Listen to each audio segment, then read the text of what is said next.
기도하겠습니다. 하나님 아버지, 슬프고 괴로운 마음 있는 사람 누구든지 주님께 오면 영원히 목마르지 않은 생수를 우리에게 값없이 주시겠다 약속하셨는데, 오늘도 명절 끝날 수 예배로 하나님께 영광 올려드리려 우리 사랑하는 성도들이 주의 전에 올라와 있습니다.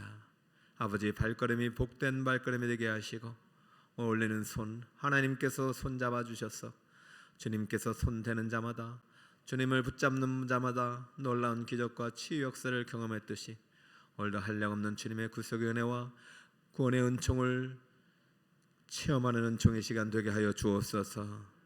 아버지, 오늘 이 시간 말씀 들고 섰사오니 아버지 하나님께서 우리 북서울 꾸며기를 향한 아름다운 놀라운 은혜의 생수가 부어지게 하여 주옵시고, 명절일지라도 주님의 전에 예배를 잊지 않고 올라오고 저소마다 예배 등불을 켜고 하나님 앞에 무릎 꿇은 사랑하는 성도들의 심령 위에 하늘의 크신 은혜와 평강의 복으로 가득 채워 주옵소서.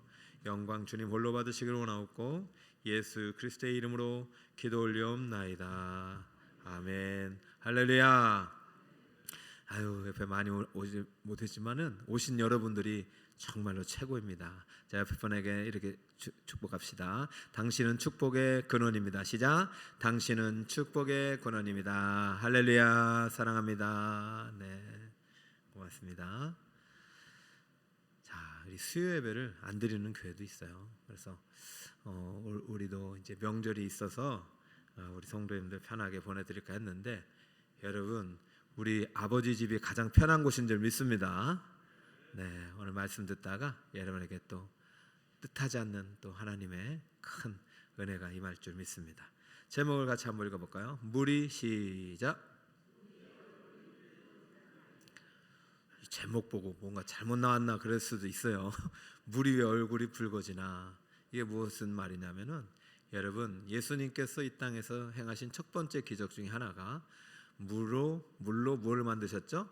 포도주를 만진 기적이에요. 그래서 이것을 수사적으로 오늘 현대인의 의미에 맞게 그렇게 제목을 붙인 거예요. 예수님이 물로 포도주를 만드신 그 기적의 날을 물이 붉어진 날로 이렇게 바꿔서 요즘에 맞게 용어를 좀 쓴 겁니다. 왜 물이 붉어졌을까요? 주인을 만나서. 여러분, 사랑하는 사람 앞에 서면 얼굴이 어떻게 돼요? 빨개지죠? 마찬가지죠. 물도요, 자신을 지으신 분을 만난 거예요. 그러니까 얼굴이 빨개졌다는 것입니다. 여러분, 이런 설렘과 기쁨이 우리 오늘 함께 예배드리는 모든 여러분들에게 함께 하시길 축복합니다. 아멘입니다. 자, 이제 예수님께서 이 땅에서 행하신 기적과 그 권능과 말씀을 다 쓰면은 이 세상 책들로 감당할 수 없다고 요한복음의 마지막에 기록이 되어 있습니다. 그래서 예수님께서 행하신 기적 중에서도 가장 선별해서 사복음서가 썼는데 35개 정도의 기적이 기록되어 있어요. 그 같고 다르고 해서 35개의 기적이 기록되어 있는데, 그 중에서 사복음서에 모두 기록된 기적이 단 하나 있어요. 그것이 바로 지난번에 한번 설명드렸죠. 오병이어의 기적입니다. 오병이어의 기적은 상당히 중요한 기적이고, 또 여러분 여러 차례 설교를 들어도 아깝지 않은, 반드시 들어야 되는 기적이에요. 지난번에 한 번 더 말씀드렸기 때문에 한번 여러분들이 또 생각날 것이고, 그리고 오늘 이 본문의 기적은 어떤 의미에서 특별한 기적이냐, 예수님께서 첫 번째 처음으로 자신이 그리스도이심을 드러낸 첫 번째 기적이란 말입니다. 할렐루야. 그래서 예수님께서 기적은요, 그냥 시간이 남아서 하는 것도 아니고, 누군가 인간의 요청에 의해서 하는 것도 아니고, 자신이 그리스도임을 드러내기 위해서 행하신 권능이기 때문에 이것을 기적이란 말로 하지 않고 주로 우리는 표적이라는 말로 씁니다. 따를까요? 표적. 그래서 오늘 보면은 가나의 혼인잔치에서 처음으로 행한 첫 번째 표적, 그것이 바로 물로 포도주를 만든 것인데, 여러분, 우리 인생도 참 주인을 만나서 붉어지는 그날이 바로 기적의 그날이고 표적의 그날이고 하나님의 권능이 많은 날입니다. 오늘 수요 예배의 날이 바로 그런 날이 되길 축복합니다. 그러려면 오늘 이제 첫 번째 기적의 현장으로 들어가서 이 표적의 의미를 한번 우리가 깨닫고, 그러고 나서 우리 삶에 적용하려고 하는데요. 제가 아마도 3년 전인가 요한복음을 가지고 새벽에도 한번 전한 적이 있어요. 근데 우리가 아무리 많은 말씀을 들어도 이것이 내 이야기가 되지 않으면 아무 의미가 없습니다. 이 표적이 여러분의 표적이 되길 바랍니다. 자, 그럼 한번 그 현장 속으로 다시 한번 들어가 볼게요. 자, 1절 표적의 현장입니다. 다 함께 읽겠습니다. 시작. 사흘째 되던 날 갈릴리 가나에 혼례가 있어 예수의 어머니도 거기 계시고, 2절 예수와 그 제자들도 혼례 청함을 받았더니. 아멘. 며칠째 되는 날? 오늘 우리도 명절 지나서 며칠째 되는 날? 3일째 되는 날. 할렐루야. 오늘 뭔가 기대감을 가지고 이 본문을 맞이합시다. 아유, 오늘 여러분 올라오는데 얼마나 반갑던지. 우리 집이 제일 좋은 거고 우리 교회가 제일 좋은 교회입니다. 다른 교회 저도 고향에 갔다가 잠깐 이제 새벽에, 참 제가 옛날에 다녔던 교회가 아니라 24년 동안 몸담았던 교회를 잠깐 갔다 와서 새벽에 갔는데 낯설어. 내 집이 아니에요. 이제는 우리 북서울교회가 내 집이요. 여러분, 내 집에 온 걸 환영합니다. 여기가 아버지 집이고 우리 집입니다. 사흘째 되는 날. 자, 이것을 꼭 결혼식하고 사흘째 되는 날은 아닙니다. 언제냐면은 바로 이 요한복음의 서술에 따 보면은 나다나엘과 빌립이 그 하나님의 부르심을 받고 난 사건이 있은 후 사흘째 되는 날이에요. 그래서 이 성경을 쫙 보면 이튿날 이런 게 많거든요. 그렇다고 해서 예수님이 또 이 결혼식이 사일째 되는 날이 아니라고도 말할 수는 없어요. 왜냐하면 결혼식은 주로 필요혼까지 포함해서 일주일 정도 했거든요. 근데 예수님의 어머니가 먼저 가 계셨어요. 가 계셨고 나중에 예수님께서 제자들과 함께 청함을 받아 갔으니까 시기적으로 예수님 어머니가 먼저 계셨고 예수님이 뒤따라간 형상, 이렇게 모습이 됩니다. 자, 지금 이렇게 설명하는 이유는 지금 뭔가 여기서 이런 배경 속에서 기적이 이루어졌다는 것입니다. 근데 기적에는 항상 재료가 있습니다. 기적에는 항상 무엇이 있다고요? 그 재료가 뭐냐면 결핍이라는 재료예요. 여러분, 기적은요 결핍 속에서 일어나는 거예요. 아무런 부족이 없는데 왜 기적이 일어납니까? 기적 없이도 살 수 있죠. 3절에 볼까요? 시작. 포도주가 떨어진지라 예수의 어머니가 예수에게 이르되 저들에게 포도주가 없다 하니. 어머니는 지금 먼저 가서 잔치 준비도 하고 한참 잔치가 진행되는 것 같으니 지금 얼마나 그 속사정을 잘 알고 있어요. 그런데 생각보다 손님이 많이 온 거예요, 적게 온 거예요? 많이 온 거예요. 이 결혼식 하면 이게 골치 아파요. 많이 와도 걱정이고 안 와도 걱정이고.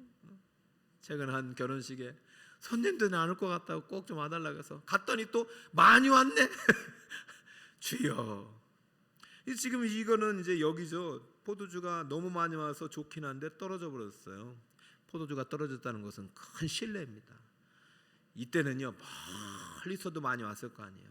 오랜만에 왔을 거 아니에요. 그런데 포도주가 떨어졌다는 것은 이 잔치에 있어서 흥이 다 빠져버리는 거예요. 그런데 이때 어머니께서 처음으로 아들 예수에게 이런 말씀하십니다. 자, 30이 될 때까지는 하나님의 아들 예수님은 하나님의 아들로서를 전혀 드러내지 않았어요.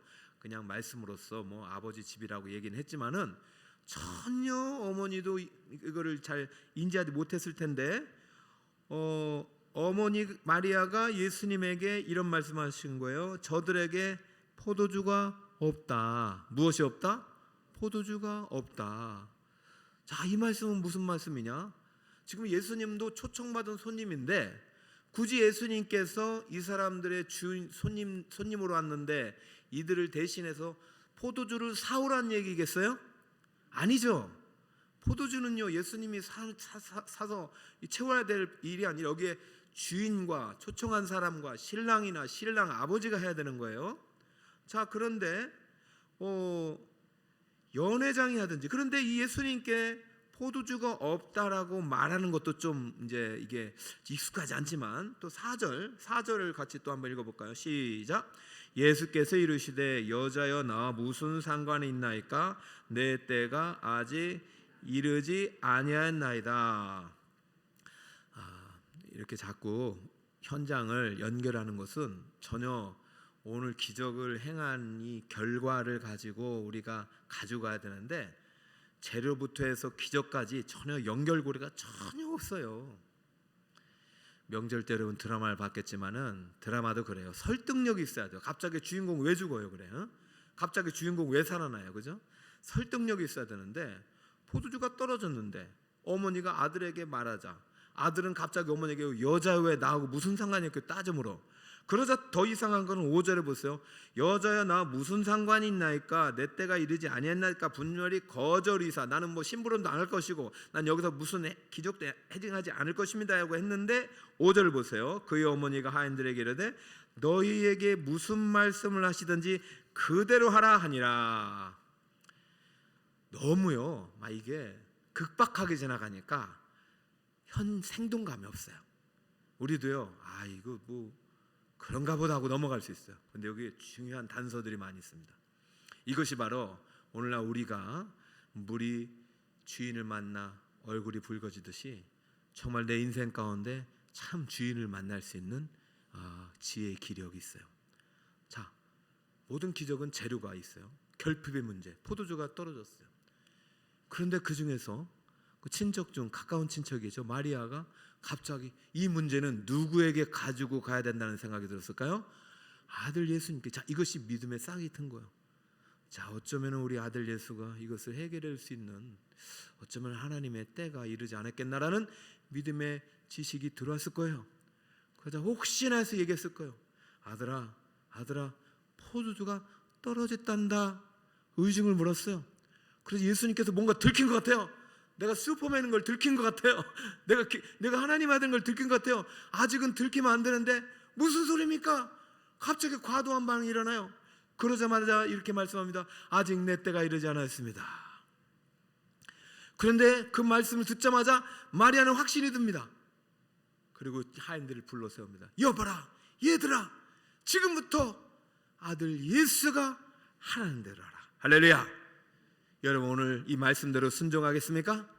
오늘 예수님이 어떤 말씀해도 하시겠습니까?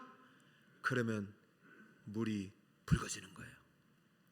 자, 이제 마리아의 요청과 예수님의 응답 사이에 전혀 연결고리가 없지만 마리아는 두 가지 연결고리를 발견해낸 것입니다. 여러분도 오늘 그걸 좀 보세요. 첫 번째는 물이라는 고리에 물이 하는 기능이 있어요. 자, 6절 한번 볼까요? 6절 시작. 거기에 유대인의 정결 예식을 따라 두세 통 드는 돌 항아리 6이 놓였는지라.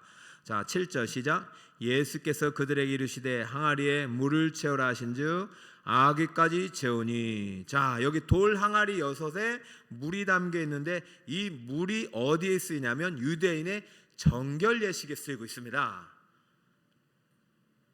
근데 예수님께서 굳이 이 돌 항아리에 무엇을 채우라 하냐면 물을 채우라 하십니다. 돌 항아리가 6개 있는데 물을 채우라 하시는 것은 이 돌 항아리에 물이 채워진 물은 무슨 예식에 쓰여지는 물이다? 정결 예식에 쓰여진 물이다. 자, 그런데 여러분 지금까지 구약의 역사 동안 짐승의 피와 인간의 깨끗한 물로 우리의 죄를 완벽하게 씻을 수가 있었어요? 없었어요? 없었던 것이죠. 그러니까 예수님께서 지금 하려고 하는 기적은 그냥 우연이 아니라 의도된 기적이란 말입니다. 지금 그냥 물이 아니라 정결 예식에 쓰이는 물을 가지고 무엇을 만들려고 하시고 있어요? 포도주로 만들려고 하신 거예요. 그럼 예수님께서는 언젠가는 내 때가 공생애를 시작할 때 내가 이 물이 아니라 정결케 되는 영원한 생수, 영원히 죄를 씻을 수 있는 물을 공급하러 온 그리스도이심을 드러낼 때가 되어 있는데 오늘 마리아가 때마침 요청하고 있는 것이죠. 아들아, 포도주가 떨어졌다.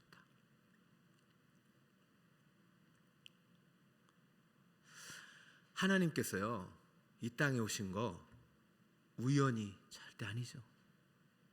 하나님은요, 예수님을 이 땅에 보내시기까지 수천 년을 준비하고 계획하시고 그날을 위해서 모든 것을 다 집중하셨어요.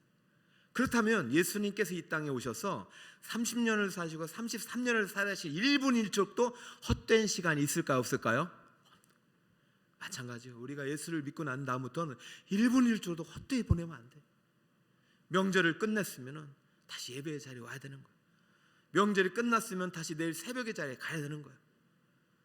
지금 예수님께서 가나의 혼인잔치에 간 것은 어떤 의도를 가지고 가심이 분명합니다. 왜냐하면 첫 번째 기적만큼은 내가 물을 포도주로 만드는 기적을 행할 것이고, 그것은 바로 내가 영원한 언약의 주인으로 온, 새 언약의 신랑으로 온 하나님의 아들이심을 드러내야 되기 때문에 굳이 마리아가 이 요청이 없었더라도 언젠가는 마음속에 주님이 그런 마음의 계획을 가지고 공생애를 시작하셨을 텐데, 때마침 누가 예수님께 무엇이 떨어졌다고 말하고 있어요? 마리아가 포도주가 떨어졌다라고 말하는 거예요.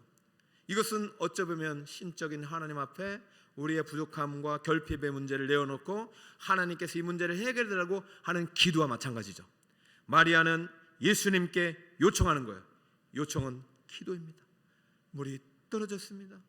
문제가 발생했습니다. 문제를 해결해 주세요. 비록 아들이지만 신적인 믿음의 지식을 가지고 예수님 앞에 나아가 예수님 앞에 요청했고, 예수님께서 말씀하시자 그는 곧바로 하인들에게 명령하여 예수님이 시키는 대로 다 하라 했고, 이 하인들은 그 돌 항아리 6개에다가 물을 다 가득 채우자마자 갑자기 그 물은 무엇이 되어버렸다? 포도주가 되는 기적이 일어났으니 9절 봅시다. 함께 읽읍시다. 시작. 연회장은 물로 된 포도주를 맛보고도 어디서 났는지 알지 못하되 물도 온 하인들은 알더라. 할렐루야. 자, 우리가 일상생활에서요 지금도 수많은 기적이 일어나고 있습니다. 할렐루야. 그런데요 주님께 더 가까이 나가는 것은 그거 볼 수 있어요. 우리 북서울 꿈의 교회도요 기도 응답이 일어나고 있습니다. 근데 예배 자리에 가까이 나오는 사람이 말 쓰는 거지, 멀리 있으면요 교회에서 무슨 일이 일어나는지, 교회에서 어떤 일을 행하는지, 교회가 정말로 뭐가 있는지 몰라요. 하인들은 아는 거예요. 그렇다면 이 하인들을 마찬가지, 이 알게 된 배경이 뭐예요? 누구의 요청이 있었느냐? 마리아의 요청이 있었다는 것입니다. 하나님께서는 예정 속에서 필연적으로 언젠가는 첫 번째 기적을 혼인잔치에서 물을 포도주로 만드시면서 이 인간의 물로는 씻을 수 없는 죄를 포도주의 예표가 되신 예수 그리스도의 보혈로 완전히 깨끗게 하실 계획을 가지고 그 첫 번째 표적을 어딘가선 행할 것을 준비하고 있지만, 어느 누구도 믿지 않고 요청하지 않는다면 그 표적에 행하는 현장의 사건은 늦어질 수밖에 없는 것이죠. 그러나 때마침 바로 오늘 며칠째 되는 날, 빌립과 나다랴이 부름받은 지 4일째 되는 날, 그리고 며칠째 되느냐면 그 이틀 바로 전에 베드로와 안드레가 부름받은 날, 그리고 이틀 바로 전에 세례 요한이 예수 그리스도에 대한 그리스도이심을, 이분은 내가 신들매도 담당하지 못할 그런 하나님의 아들이라고 증언한, 이거 따지고 보면요 이튿날이요, 여러분 본문을 보면은 3번 나와요. 29절, 35절, 43절. 이튿날, 그리고 4일째 되던 날. 그러면은요 처음 날 다음에 이튿날, 3일째 되는 날, 7일째 되는 날, 오늘 물을 무엇으로 만들었다? 포주. 그럼 이것이 우연입니까? 하나님의 필연적인 예정 속에 있는 것입니까? 7이라는 완전 수를 가지고 따지고 봐도 이 가나의 혼인잔치에서 물로 포도주를 만든 것은 하나님의 예정 속에 필연적인 하나님의 구속의 출발을 알리는 신호탄이 된 것입니다. 그런데 이 신호탄을 누가 쏘고 있느냐? 물론 예수님이겠지만은 지금 마리아가 쏘고 있는 거. 아들아, 예수여, 포도주가 떨어졌습니다. 그게 기적의 출발이라는 거예요. 사는 여러분, 오늘 일상 가운데 여러분 명절날 갔다 와서 마음 상하시는 분이 많이 계실 거예요. 사촌이 땅을 사도 배가 아픈데 사촌, 육촌, 팔촌 만나가지고 내가 없는 것 때문에 괴롭고, 내 자식은 아직 결혼도 못하는데 저것들은 결혼도 잘하고 말이죠. 우리 남편은 저기 돈도 못 버는 저것들은 남편도 잘 되고 말이죠. 뭐 이런 거 비교하다 보면 마음이 상할 수도 있겠지만은 그것이 바로 기적의 현장이 될 수 있음을 믿으시기 바랍니다. 아들 예수여, 무엇이 떨어졌다고요? 포도주가 떨어졌습니다. 내 문제도 아니지만은 친족의 문제를 가지고 이렇게 주님 앞에 나올 때 하나님이 이미 옳거니 바로 내가 여기에서 첫 번째 표적을 행해야 되겠구나라는 마음이 왜 안 들겠습니까? 나라도 그렇게 하겠어요. 근데요, 그것만은 그렇지 않단 말이에요. 그렇게 막 외쳤다고. 그런데 이 외침에 그런 중심에 무엇이 있었느냐? 마리아가 무엇을 바라보고 있느냐? 연결고리가 있어요. 예수님의 한 말씀에 딱 믿음으로 반응한 거예요. 그게 뭐냐면은, 자, 4절을 같이 한번 볼까요? 시작. 예수께서 이르시되 여자여 나와 무슨 상관이 있나이까? 내 때가 아직 이르지 아니하였나이다. 할렐루야. 따라볼까요? 내 때가 아직 이르지 아니하였나이다. 분명히 거절이잖아요, 그죠? 자, 이 때가 호라예요. 호라는요, 딱 정확한 시간이에요. 이 시간은 뭐냐면 그냥 하나님의 거시적인 때가 아니라 하나님의 정해진 시간. 이 시간은 바로 예수님께서 십자가에 못 박혀 돌아가실 그 시간, 안식일 전날 6월절 어린 양이 잡히던 그 시간. 그리고 예수님은 지금 마리아에게 포도주 떨어졌다는 그 말 한마디에 덜컥 자신의 십자가 구속의 때가 이르지 않았다는 얘기를 알려줘 버렸어요. 그런데 마리아는 어디서 그런 믿음이 생겼는지 모르는데 예수님께서 지금 자신이 내 아들이지만 구속의 주로 이 땅에 오신 그리스도심을 드러내고 있다는 것이 믿음으로 들어왔어요. 그래서 마리아는 무엇을 바라보냐면 예수님의 십자가 그 때를 바라보며 믿음으로 누구에게 요청하냐면 하인들에게 어떤 말씀을 하시는지 순종하라. 할렐루야. 그럼 마리아는 그냥 요청한 것이 아니라 예수님의 무슨 때를 바라보면서 요청하고 있어요? 십자가 구속의 때를 바라보면서 지금도 믿음으로 나아가고 있는 거죠. 여러분 오늘 예배 나올 때 어떤 마음으로 가지고 오셨습니까? 어떤 자세로 오셨습니까? 여러분의 공로와 여러분의 의지와 여러분의 선행을 갖고 오셨습니까? 아니면 예수님의 십자가를 바라보고 나오셨습니까? 예수님의 구원의 은혜를 바라보고 나오고 계셨습니까? 여러분 이 자리에 우리가 올 수 있는 유일한 단 한 가지 연결고리는 예수님께서 우리의 모든 죄를 대속하시고 십자가에서 피 흘려 죽으신 그 피가 나의 모든 죄를 깨끗게 하신다는 그 믿음 때문인 줄 믿으시길 바랍니다. 할렐루야. 그러니까 예수님의 마리아의 요청과 예수님의 응답 사이의 연결고리는 딱 두 가지. 하나는 물의 기능. 물로는요 우리의 죄를 씻을 수 있다 없다? 없어요.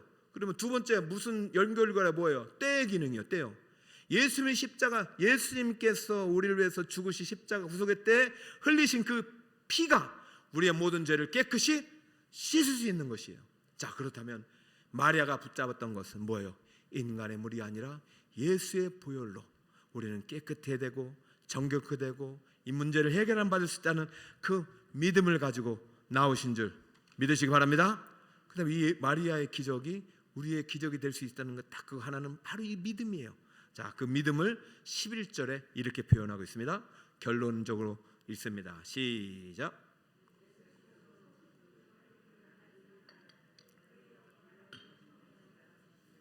제자들이 그를 믿으니라. 이 기적은 예수님을 따르는 모든 제자들을 위한 기적임을 말씀하고 있는 것입니다. 예수님께서 이 첫 번째 표적을 어디에서 행하셨다고요?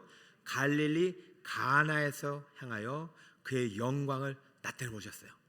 이게 뭐냐면 독생자의 영광이요 하나님의 아들의 영광입니다. 그렇다면 이 영광을 나타내신 것에 대한 수혜자는 누구입니까? 첫 번째 마리아고 이 기적을 알게 된 하인들이고 순종한 하인들이고 그리고 예수님을 따라가기로 전적으로 헌신한 누구들입니까? 제자들입니까? 제자들은 오늘 첫 번째 기적의 현장에 함께 있었습니다. 우리 35번의 기적의 모든 현장에도 함께 있었습니다. 그 기적은 제자들의 믿음이 되었고 그 믿음은 또 다른 기적을 만드는 중요한 하나님의 놀라운 원동력이 된 줄 믿으시기를 바랍니다. 여러분 우리도 질문해야 돼요. 우리가 마리아 같은 상황이라면 우리도 예수님께 이 문제를 가지고 나올 수 있는가? 여러분 어떤 문제 앞에서 그 문제를 누구에게 가지고 나가는가? 인간에게 가지고 나가는가? 하나님께 먼저 가지고 나가는가? 여러분 어떤 문제 앞에서도 예수 그리스도 하나님 아들께 이 문제를 가지고 믿음으로 나아가시길 축복합니다. 그리고 나아갈 때 내 공로가 아니라 인간의 노력이 아니라 바로 예수 그리스도께서 나를 위해서 십자가 못 박아 죽으실 때 흘리긴 피가 나의 모든 죄를 깨끗이 하셨듯이 내가 주님을 믿을 때 주님의 나라가 또 다른 놀라운 기적 역사를 이루시는 하나님의 전능자임을 믿으시길 주님으로 축복합니다. 할렐루야. 예수님이요 많은 35번째 기적을 했지만 사도 요한은 딱 7개만 기록하고 있어요. 지난번 오병이어를 했고 오늘 가나의 혼인잔치 했는데 또 기회가 되면 제가 3번째, 4번째 소개하겠지만은 여러분 왜 7가지 했어요? 7가지 맺는 거 아니죠? 누구든지 주의 이름을 부른 자는 구원을 받을 것이고 누구든지 지금도 예수의 이름을 의지하여 십자가를 바라보면서 나온 자는 내가 그 문제를 해결해 주겠다는 하나님의 약속이 담겨 있는 줄 믿으시기 바랍니다. 여러분에게도 7가지 사인이 있길 바랍니다.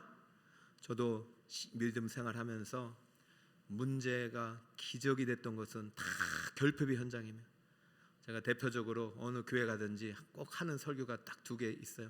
7개 하면 7개 다 나와요. 근데 꼭 하는 게 있어요. 오병이어하고 가나 혼인잔치처럼 제가 갈 때마다 하는 게 물이 제가 책값이 떨어졌을 때 하나님께서 제게 베푸신 은혜가 있어요. 2번째는 밥값이 떨어졌을 때 하나님께 은혜가 있어요. 여러분 공부하는 신학생의 책값이 떨어져 봐요. 참 힘든 일이 없습니다. 그리고 자식 3명 있는데 밥값이 떨어져 봐요. 그처럼 어려운 문제가 어디 있습니까? 근데 이상해요. 그 문제를 가지고 누구에게 나아가게 됩니까? 하나님 앞에 나아가니 하나님께 그 문제를 기적의 재료가 되게 하시고 하나님이 나를 부르시고 나와 함께 하시고 앞으로도 인도하시겠다는 놀라운 약속으로 내게 응답의 은혜를 주시는 그 하나님이 저는 언제든지 만날 때마다 얼굴이 붉어지게 하는 나의 사랑의 주님임을 믿습니다. 여러분도 꼭 남편 만나서만 아내 만나서만 얼굴 붉어지지 마시고 날마다 주님 앞에 엎드릴 때 여러분이 정말 그 설레임이 회복되길 바라고 우리의 참 주인이 예수 그리스도이심을 믿고 이 믿음 가지고 오늘도 이 한 해 정말로 살아가시는 행복한 예배자가 다 되시기를 예수 그리스도의 이름으로 축복합니다. 자, 우리 150장 갈보리산의 십자가 그